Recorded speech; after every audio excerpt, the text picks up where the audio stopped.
Once upon a time, in a small, charming town nestled between rolling hills and a sparkling river, stood a magnificent statue of a happy prince. This statue was no ordinary monument.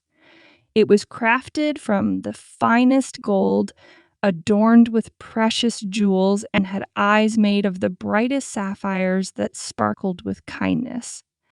The happy prince had once been a real prince who lived in the grand palace overlooking the town. He had enjoyed a life of luxury and comfort, shielded from the harsh realities of the world. However, as fate would have it, a mysterious enchantment had turned him into a golden statue. And from his elevated position in the town square, the happy prince had a perfect view of the lives of the people below.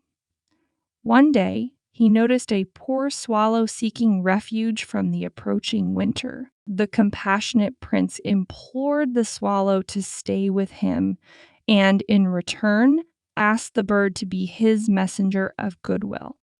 As the swallow perched upon the prince's shoulder, he began to relay the tales of sorrow and hardship he witnessed below. The happy prince, though unable to move, listened intently and felt a deep empathy for the suffering of his people. One day, the swallow observed a seamstress weeping because she could not afford to buy her ailing son oranges to bring him relief. Touched by her plight, the happy prince decided to take action. He instructed the swallow to pluck the ruby from his hilt and deliver it to the seamstress. The next day, the happy prince noticed a young playwright struggling to write a play because he couldn't afford a lamp to work by at night.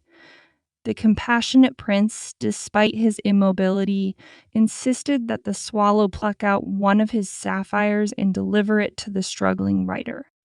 As the days passed, the happy prince continued to use his jewels to alleviate the suffering of the townspeople. The swallow, now devoted to the prince's cause, carried out his benevolent deeds with a heart full of compassion. Winter, however, took its toll on the little swallow, and one fateful day the bird succumbed to the cold. As the swallow lay lifeless at the happy prince's feet, a miraculous event occurred.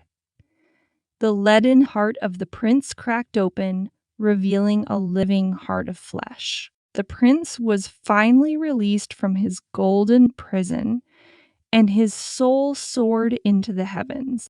In the end, the town mourned the loss of the beautiful statue and the faithful swallow. But their legacy lived on in the hearts of the people. The once happy prince had taught the town the true meaning of compassion and selfless love, leaving behind a legacy that would be remembered for generations to come. And so the small town became a beacon of kindness, all thanks to the golden statue that once stood in the heart of its square.